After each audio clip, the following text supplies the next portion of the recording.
আসসালামু আলাইকুম, আমি নাজমুল ইসলাম।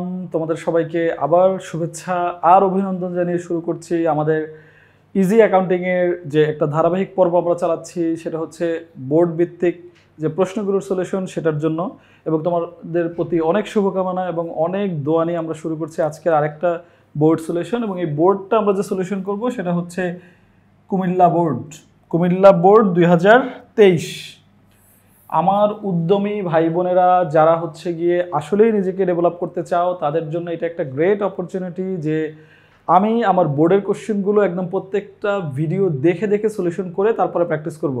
এবং তোমরা অনেক লাকি যে আমরা আমাদের সময় এগুলো পাইনি। আমাদের দেখা যাচ্ছে এই প্রবলেমগুলো কোনো ভাইয়ের কাছ থেকে জিজ্ঞেস করা লাগছে অথবা আমাকে বই খুঁজে বের করা লাগছে। বাট এখন কি একটা ফ্যাসিলিটি তোমাদের জন্য মানে করা হচ্ছে, তুমি জাস্ট স্ক্যান করবা, তুমি অটোমেটিক হচ্ছে গিয়ে তোমার অ্যান্সারটা আমরা সলভ করে দিচ্ছি, তুমি একে এক্সপ্লেন সহকারে। এবং আমি এটাকে জাস্ট একটা মানে কোশ্চেন সলিউশন হিসেবে করাচ্ছি না, আমি এটাকে করাচ্ছি যেন তোমার জন্য একটা ফ্যাসিলিটি হয় যে আমি এই কোশ্চেনটা একদম নারী নক্ষত্র ভেঙে ভেঙে পুরো পোস্টমর্টম করে সলভ করবো, যেন এই টাইপের যত রকমের কোশ্চেন থাকে সেটা আমি সলভ করতে পারি। ঠিক আছে, ওকে, আমরা তাহলে শুরু করি তোমাদের জন্য। প্রথমে আমি যেমনটা করি সেটা হচ্ছে আগে কোশ্চেনটা পড়বো আমি। এটা হচ্ছে আমার একটা থিওরি। আগে আমরা কোশ্চেনটা ভালো করে পড়বো, দেন আমরা উপরে যাব। ওকে, তো প্রথমে এখানে আমাদের বলছে ব্যবসায়ের মোট ব্যয়ের পরিমাণ নির্ণয় করতে বলছে। তার মানে এখানে আমার এক্সপেন্সটা চাইছে যে মোট আমার এক্সপেন্স কত হয়েছে। তারপরে 20 তারিখের লেনদেনের ভিত্তিতে একটি ডেবিট ভাউচার তৈরি করতে বলছে। এটা খুব চমৎকার একটা অঙ্ক কোশ্চেন, এটা আমি চাই যে তোমরা সলভ করো, আমি তোমাদের দেখাই দিব। এবং উপযুক্ত লেনদেনগুলো কারণসহ ডেবিট এবং ক্রেডিট নির্ণয় করতে বলছে। ওই যে ডেবিট এবং ক্রেডিট নির্ণয় করি আমরা, ডেবিট ক্রেডিট কোন সূত্র অনুসারে করি? দুই তরফা দাখিলা পদ্ধতি অনুসারে। A oblique expense oblique drawing, এটা হচ্ছে বাড়লে ডেবিট, কমলে ক্রেডিট, এই যে একটা পার্ট। আরেকটা পার্ট হচ্ছে এর অপোজিট হচ্ছে এল, এর অপোজিট হচ্ছে আর মানে রেভিনিউ, দায় রেভিনিউ এবং কি আছে ক্যাপিটাল আছে। এই যে তিনটা, এটা যদি বাড়ে তাহলে হচ্ছে ক্রেডিট আর কমলে এটা হচ্ছে ডেবিট। এই হচ্ছে আমাদের কাজ। আমি কি সবাইকে বুঝতে পারছি? এই সূত্র অনুসারে করব। তো যাই হোক, ধারাবাহিকভাবে চলো আমরা প্রথম কোশ্চেনটাই সলভ করে ফেলি ইনশাল্লাহ। খুব ইজিলি আমরা এটা সলভ করব। ওকে, দেখো ভাই, প্রথমে মূলধন আনয়ন করছে। তো মূলধন আনয়ন করলে তো এটা আমার কোনো ব্যয় না, এটা হচ্ছে আমার একদিকে কি হয় নগদ টাকা বাড়ে, আরেকদিকে আমার ক্যাপিটাল বাড়ে, দুইটাই বাড়ে গেল। বাকিতে পণ্য ক্রয়, এই যে একটা কথা ক্রয়, আমি একটা কথা বলছি ভাই, ক্রয় করলেই ব্যয়, সেটা নগদে করুক আর বাকিতে করুক, পণ্যদ্রব্য ক্রয় করলেই সেটা আমার জন্য কি হবে? ব্যয় হবে। পণ্যদ্রব্য ক্রয় করলেই সেটা আমার জন্য একটা ব্যয়। তাহলে এখানে এই যে বাকিতে পণ্য ক্রয় করছে, তার মানে ওই যে আমরা বলতাম না ক্রয় পা, ক্রয় পা মানে কি? ক্রয়ের সাথে পাওনাদারের যে সম্পর্ক। তাহলে এখানে আমার কি হয়েছে? ক্রয় হয়েছে, এইটা আমার একটা এক্সপেন্স। তো আমি একটা এক্সপেন্স পাইয়ে গেছি যে এই যে পণ্য ক্রয়, এটা আমার একটা এক্সপেন্স বা ব্যয়। এই যে এখানে আরেকটা কথা বলছে, ব্যবসায় হতে জীবন বীমা প্রিমিয়াম। দেখো ভাই, চমৎকার একটা এন্ট্রি, এটা অনেকে কনফিউজড হয়ে যায়। সবাই খুব মনোযোগ দিয়ে শোনো। যদি এটা শুধুমাত্র বীমা প্রিমিয়াম হইতো তাহলে স্বাভাবিকভাবেই এটা ধরা হইতো এটা প্রতিষ্ঠানের একটা ব্যয়। কারণ কি? এটা প্রতিষ্ঠান এই ব্যয়টা ইনক্লুড করে, তারা হচ্ছে সিকিউর থাকার জন্য বীমা করে। বাট এখানে দেখো বলা আছে, কি বলা আছে এখানে? জীবন বীমা বলা আছে, হচ্ছে জীবন বীমা। জীবন কার? জীবন হয় মালিকের। তো মালিকের জীবন বীমার খরচ আমি আমার প্রতিষ্ঠান থেকে কেন দিব ভাই? বাট অনেক সময় দিতে হয়, কিছু করার থাকে না, কারণ মালিক তার টাকা এখান থেকে নিয়ে যায়। তো মালিকের জীবন বীমা প্রিমিয়াম যখন আমরা প্রতিষ্ঠান থেকে দিব, এইটা হচ্ছে একটা উত্তোলন। মালিক যে কোনো অর্থে প্রতিষ্ঠান থেকে টাকা নিলে সেটা হচ্ছে উত্তোলন, মানে এটাকে আমরা ড্রয়িং বলি। আর মালিক যে কোনোভাবে প্রতিষ্ঠানে টাকা দিলে সেটাকে আমরা বলি হচ্ছে মূলধন, সেটা হচ্ছে ক্যাপিটাল। আমি কি তোমাদের বুঝতে পারছি ভাই? এই হচ্ছে আমাদের সলিউশন। তার মানে এটার মধ্যে কোনো ব্যয় ইনক্লুড নাই। ঠিক আছে, এরপরে আমাদের একটা কথা বলা আছে যে বিক্রয় কর্মী আশিককে বেতন দিতাম। বেতন মানেই ব্যয়, বেতন ভাড়া এগুলো মানেই হচ্ছে ব্যয়। তাহলে বেতন আমার জন্য একটা ব্যয়, তো এটা আমার একটা এক্সপেন্স। তার মানে আমরা কয়টা এক্সপেন্স পেয়ে গেছি? দুইটা এক্সপেন্স পেয়ে গেছি। আমরা একটু অ্যান্সারে দেখে আসি যে ওরা কিভাবে করছে। এই যে দেখো, প্রথমটা ছিল যে পণ্য ক্রয় 25,000 টাকা। আমি তোমাদের বলছি যে ভাই যেভাবেই ক্রয় করুক, ক্রয় করলেই আমার জন্য ব্যয় গেল। এরপরে ছিল আমার বেতন প্রদান, এটা হচ্ছে আমার জন্য একটা ব্যয়। বেতন ভাড়া এগুলো আমার একটা ব্যয়। তো যোগ করলাম, যোগ করে হলো 32,000 টাকা। আমার ক নম্বর অ্যান্সার কত ইজিলি চলে আসলো দেখো। ক নম্বর করতে গিয়ে আমি কিন্তু আরও বেসিক কিছু আলোচনা করে ফেলছি তোমাদের জন্য, যেটা আমাদের অন্য অঙ্কগুলোতে লাগবে দেখবা গিয়ে। ওকে, এবার আমরা শুরু করি খ নম্বর, খ নম্বরে বলছে একটা ডেবিট ভাউচার তৈরি করতে। এই যে ডেবিট ভাউচার তৈরি করতে, তো এটা নিয়ে তোমাদের সাথে একটু কথা বলি। দেখো ভাই, আমাদের দ্বিতীয় অধ্যায়ে সাধারণত 6টা ছক আছে। আমাদের এই দ্বিতীয় অধ্যায়ে সাধারণত 6টা ছক আছে। একটা হচ্ছে চালান, যেটা আমরা ধারে পণ্যদ্রব্য ক্রয় বিক্রয়ের জন্য করি। একটা হচ্ছে ক্যাশ মেমো, যেটা হচ্ছে আমরা নগদে পণ্যদ্রব্য ক্রয় বিক্রয়ের জন্য করি। একটা হচ্ছে আমাদের ডেবিট ভাউচার, যেটা আমরা ব্যয়ের জন্য করি। একটা হচ্ছে ক্রেডিট ভাউচার, যেটা আমরা আয়ের জন্য করি। একটা হচ্ছে ডেবিট নোট, যেটা হচ্ছে আমাদের ক্রয় ফেরত। একটা হচ্ছে ক্রেডিট নোট, যেটা হচ্ছে বিক্রয় ফেরত। এই হচ্ছে 6টা ছক, একদম ভালো করে তোমাদেরকে বলে দিলাম। তোমরা 100% লিখে রাখো অথবা বইয়েও আছে, বুঝে নাও। এই 6টা ছক থেকে অনেক সময় কোনো কোনো অঙ্কে 2টা ছকও পেয়ে যাবা। সো এটাকে অ্যাভয়েড করার কোনো ওয়ে নাই। এখন আমি অনেকগুলো পর্বে তোমাদেরকে বিভিন্নভাবে ওই ছকগুলো করা শিখাইছি। যে এখন আমরা পাচ্ছি হচ্ছে ডেবিট ভাউচার, এবং আমি তোমাদের এখন এটা করাবো। ডেবিট ভাউচার তাহলে কিসের জন্য করা হয়? ডেবিট ভাউচার হচ্ছে প্রতিষ্ঠানের ব্যয়ের জন্য করা হয়। ডেবিট ভাউচার কিসের জন্য করা হয়? ডেবিট ভাউচার প্রতিষ্ঠানের ব্যয়ের জন্য করা হয়। তাহলে আমি হচ্ছে এখন দেখি আমাদের কত তারিখের জন্য করতে বলছে। এই যে দেখো, আমাদের এখানে 20 তারিখের জন্য করতে বলছে। 20 তারিখে আমরা আশিককে কি দিছি? বেতন দিছি। তার মানে এটা হচ্ছে আমার একটা ব্যয়। এই একটা ভাউচার আমরা রেডি করে অ্যাকাউন্টসে দিলে তখন কি হবে? অ্যাকাউন্টস থেকে আমাদের এটা টাকাটা দিয়ে দিবে। তো এর জন্য এটাকে বলে হচ্ছে ডেবিট ভাউচার। এটাকে এর জন্য কি বলে? Debit voucher. তাহলে আমরা দেখি, চলো অ্যান্সারে গিয়ে কি হয় ডেবিট ভাউচারটা আসলে।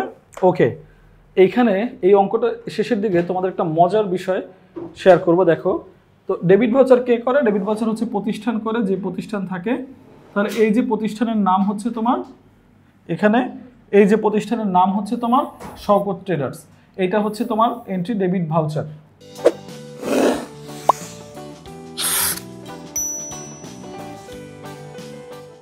এই পারে হচ্ছে তোমার তারিখ, এই পাশে হচ্ছে তোমার তারিখ। এবং এইখানে তুমি আর লিখবা যেটা আমরা চালান বা যেটা হচ্ছে আমরা ক্যাশ মেমোতে এই পাশে লিখি, এটা আমরা এই পাশে লিখবো। সেটা হচ্ছে গ্রহীতার নাম, কে এটা গ্রহণ করতেছে, এবং তার ঠিকানা আমি মনের মতো বসাই দিলাম, সেটা হচ্ছে মিরপুর। Got it? এই ছিল আমাদের কাজ। এবং এই পাশে আমরা কি করি? ডেবিট ভাউচারের একটা নাম্বার থাকে, এই নাম্বারটা আমরা লিখবো। এটা ধরো আমি লিখে দিলাম 87।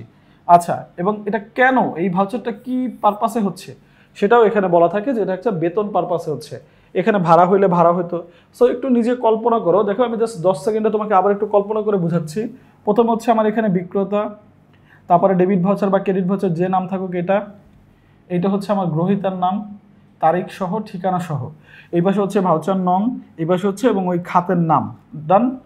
নিচে হচ্ছে 4টা স্বাক্ষর থাকে। মনে রাখবে, এটা একটা নৈবিত্তিক আসে যে ভাউচারে কয়টা স্বাক্ষর থাকে? ভাউচারে 4টি স্বাক্ষর থাকে। এটা একটা নৈবিত্তিক। কার কার স্বাক্ষর থাকে? ক্যাশিয়ারের স্বাক্ষর থাকে, হিসাব রক্ষকের স্বাক্ষর থাকে, ব্যবস্থাপকের এবং গ্রহীতার, এই 4জন ব্যক্তির সাক্ষাৎকার থাকে। তো এইটা খুবই বড় একটা নৈবিত্তিক, এটা অনেকবার আসে, কখনোই ভুল করা যাবে না।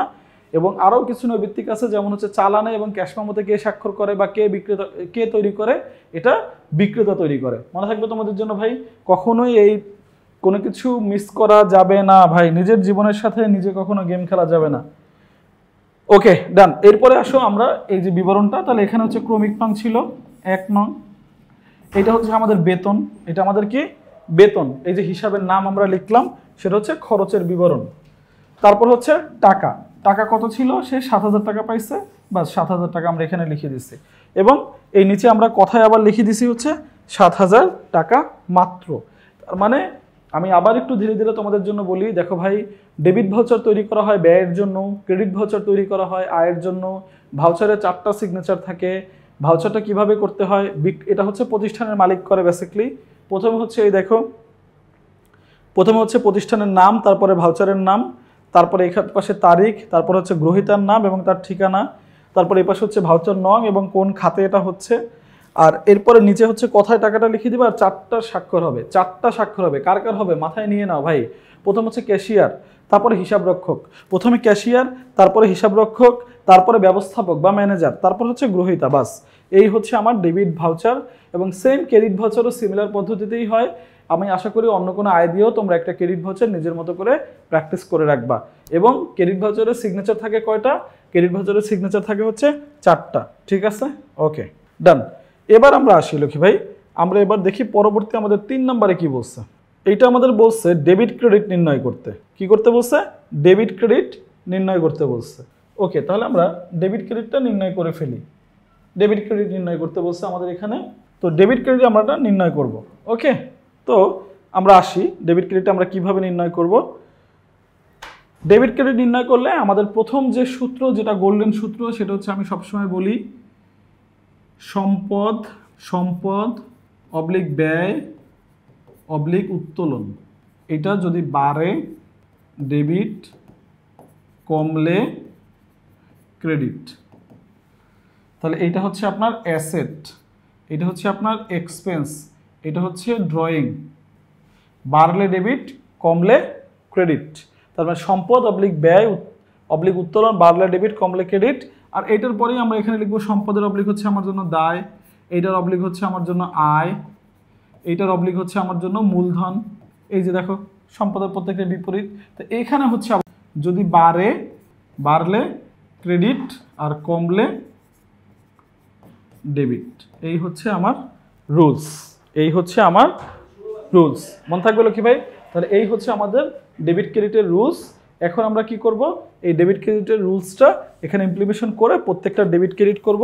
তোমরা জাস্ট আরেকটু মনোযোগ দিয়ে রাখো, ইনশাল্লাহ আমার বিশ্বাস তোমরা এটা চমৎকারভাবে বুঝতে পারবা। আর যদি কারো দরকার হয় এটা একটু নোট ডাউন করে রাখো। ওকে, তাহলে প্রথম যে লেনদেনটা ছিল মূলধন আনয়ন করছি নগদ। তাহলে নগদে যদি আমি মূলধন আনয়ন করি তাহলে আমার নগদ টাকা বাড়ে। এটাকে আমরা বলি বইয়ের ভাষায় হচ্ছে নগদান হিসাব, ডেবিট। কারণ কি, ওই যে অ্যাসেট বাড়ছে। এবার এই নগদানটা কে দিছে? মালিক। তাহলে মালিক কিছু দিলে আমরা সেটাকে কি বলি? মূলধন হিসাব, মূলধন ক্রেডিট। কারণ কি, আমরা এটা জানি যে ক্যাপিটাল বাড়লে সেটা কি হয়? ক্রেডিট হয়। এই সূত্র অনুসারে আমরা সুন্দর করে এটা ডেবিট ক্রেডিট করে ফেললাম। মালিক প্রতিষ্ঠানে নগদ টাকা দিছে, প্রতিষ্ঠানে নগদ সম্পত্তি বাড়ছে, এর জন্য ডেবিট। আর মালিক প্রতিষ্ঠানে মূলধন দিছে, যেই মূলধনটা তার জন্য একটা মালিকানা সত্ত্ব বৃদ্ধি করে, মানে ক্যাপিটাল বৃদ্ধি করে, এর জন্য ক্রেডিট। এই সিম্পল রুলস, ঠিক আছে? এরপরে ছিল আমাদের বাকিতে পণ্য ক্রয়। দেখো ভাই, এটা সবসময় তোমাদেরকে আমার বলা আছে, এই যে পণ্য ক্রয় মানেই ব্যয়, পণ্য ক্রয় মানেই ব্যয়, তার মানে হচ্ছে এটা ক্রয় হিসাব, ডেবিট। ক্রয় মানেই ব্যয়, এটা হচ্ছে আমার ডেবিট। ক্রয় হিসাব আমার জন্য ডেবিট। কেন? এটা হচ্ছে ব্যয় বাড়ছে, ক্রয় করছি, টাকা দিছি আর না দিছি সেটা বিষয় না, এই প্রোডাক্টগুলো আমার কাছে আসছে, এটা আমাকে বিক্রি করতে হবে, আপাতত এটা আমার একটা ব্যয়। এরপরে বাকিতে মানে কি? নগদ হবে না, ব্যাংক হবে না। বাকিতে করলে কি হয়? প্রদেয়, অথবা আমরা আরও লিখি এটা পাওনাদার, মানে এই লোক আমার কাছে টাকা পাবে, পাওনাদার হিসাব, ক্রেডিট। কেন ক্রেডিট হলো ভাই? যেহেতু আমি বাকিতে ক্রয় করছি, টাকাটা তাকে আমার দিতে হবে, আমার একটা দায়বদ্ধ হয়ে গেলাম, আমার দায় বৃদ্ধি হয়ে গেল। আর এটা আমরা এই যে সূত্রতে লিখছি যে দায় বাড়লে আমার জন্য কি হবে? ক্রেডিট হবে। সম্পদ বাড়লে যেমন ডেবিট, দায় বাড়লে তেমনি ক্রেডিট, উল্টাটা। ডান? এরপরে চমৎকার একটা এন্ট্রি যেটা হচ্ছে 12 নম্বর, সেটা হচ্ছে তোমাদের জীবন বীমা প্রিমিয়াম প্রদান। জীবন বীমা প্রিমিয়াম প্রদান মানে কি ভাই? জীবন বীমা কার হয়? জীবন হয় মালিকের। তো মালিকের বীমা প্রদান যখন প্রতিষ্ঠান থেকে করছে, তার মানে অবশ্যই মালিক কোনো কিছু এখান থেকে নিয়ে গেছে। তো মালিক যখন কোনো কিছু নেয় তখন আমরা ওটাকে বলি হচ্ছে উত্তোলন। মালিক যখন কোনো কিছু আমাদের এখান থেকে নেয় তখন আমরা সেটাকে বলি হচ্ছে উত্তোলন। মালিক কিছু নিলে সেটাকে আমরা বলি উত্তোলন। মালিক কিছু নিলে সেটাকে আমরা বলি উত্তোলন হিসাব। সেটা সে যেভাবে নেক, যেভাবে সে এটা খরচ করুক, সেটা একান্তই তার ব্যক্তিগত ব্যাপার। তাহলে এটা হয় উত্তোলন হিসাব। আর এরপরে কি আছে? তাহলে মালিক এখান থেকে কি নিছে? মালিক এখান থেকে অবশ্যই টাকা নিছে। টাকা মানে নিছে হচ্ছে নগদান। তার নগদান হিসাব হচ্ছে এখান থেকে ক্রেডিট। দেখো এই যে উত্তোলন মানে ড্রয়িং, এটা বাড়ছে, এর জন্য এটা হচ্ছে ডেবিট, প্রতিষ্ঠান থেকে নিল। আর এই নগদ টাকা, এটা হচ্ছে আমার একটা অ্যাসেট, এটা হচ্ছে কমছে, এর জন্য এটা হচ্ছে ক্রেডিট। তাহলে সূত্র অনুসারে কি আমরা মিলাইতে পারি যে সম্পদ অবলিক ব্যয় অবলিক উত্তোলন বাড়লে ডেবিট, আর নিচে হচ্ছে সম্পদ অবলিক ব্যয় অবলিক উত্তোলন কমলে ক্রেডিট। তাহলে এখানে সম্পদ কমছে, এর জন্য এটা ক্রেডিট হয়ে গেছে। মনে থাকবে সবার? পারফেক্টলি মনে রাখতে হবে লক্ষ্মী ভাই, এটা বুঝতে হবে, নিজের জন্যই বুঝতে হবে, নিজের প্রয়োজনের জন্যই বুঝতে হবে। এই ফ্যাসিলিটিগুলোকে কাজে লাগাইতে হবে, এখানে কোনোভাবে কোনো অ্যাভয়েড করার কোনো সুযোগ নাই, নিজেকে এইটুকু ছাড় না দেওয়াই উচিত। ওকে, এবার আমরা শুরু করি তাহলে পরবর্তী যেটা আমাদের জন্য ছিল, সেটা ছিল কি? বিক্রয়কর্মী আশিককে বেতন প্রদান, বিক্রয়কর্মী আশিককে বেতন প্রদান। আশিককে আমরা কত বেতন প্রদান করছি? 7,000 টাকা বেতন প্রদান করছি। আশিককে আমরা কতটুকু বেতন প্রদান করছি? 7,000 টাকা বেতন প্রদান করছি। বেতন আমার জন্য একটা কি? ব্যয়। তার মানে বেতন হিসাব, বেতন হিসাব ডেবিট। কেন? বেতন এটা হচ্ছে ব্যয় বৃদ্ধি পাইছে, ব্যয় বৃদ্ধি পাইছে, এর জন্য এটা হচ্ছে আমার জন্য একটা ডেবিট হিসাব। ওকে, বেতন আমার জন্য একটা এক্সপেন্স, এটা কখনো ভোলা যাবে না। বেতন ভাড়া এগুলো আমার জন্য, পরিবহন এগুলো এক্সপেন্স। দেন আমরা বিক্রয়কর্মী আশিককে কি দিছি? বেতনের নগদ টাকা দিছি। অবশ্যই আমরা নগদান হিসাব লিখব। নগদান হিসাব ক্রেডিট, নগদান হিসাব ক্রেডিট। কেন? এটা হচ্ছে আমার সম্পদ, নগদ আমার একটা সম্পদ, যেহেতু আমি ওকে দিছি, এই সম্পদটা আমার কি হয়েছে? হ্রাস হয়েছে। এই সম্পদটা আমার কি হয়েছে? হ্রাস হয়েছে। তার মানে এই সম্পদটা আমার জন্য কমে গেছে। তার মানে আমরা ওই যে সূত্রের সাথে মিলাইতে পারি যে ব্যয় যদি বাড়ে, ব্যয় প্লাস হইলে ডেবিট, তার মানে এই যে ব্যয় বাড়ছে এর জন্য ডেবিট। আর এখানে আমরা জানি যে সম্পত্তি যদি আমার কমে তাহলে ক্রেডিট, তার মানে সম্পত্তি এখানে কমছে এর জন্য এটা ক্রেডিট। তার মানে বেতন হিসাব ডেবিট এবং নগদান হিসাব ক্রেডিট। এই হচ্ছে আমাদের গোল্ডেন রুলস মেনটেন করে অঙ্ক। আমার বিশ্বাস তোমরা ক, খ, গ এবং খুব চমৎকারভাবে বুঝতে পারছো, এবং এটাকে বারবার প্র্যাকটিস করতে হবে। যেটা নিয়ে তোমাদের কোনো কনফিউজ থাকবে সেটাকে হচ্ছে গিয়ে বারবার তোমরা প্র্যাকটিস করবা, বারবার নোট ডাউন করবা। যদি কোনো প্রবলেম থাকে ওটাকে কানেক্ট করার চেষ্টা করবা। আর আমরা তো ইনশাল্লাহ আছি, আমরা তোমাদের পারফেক্টলি একটা ভালো প্রিপারেশন নিয়ে ছাড়বো ইনশাল্লাহ।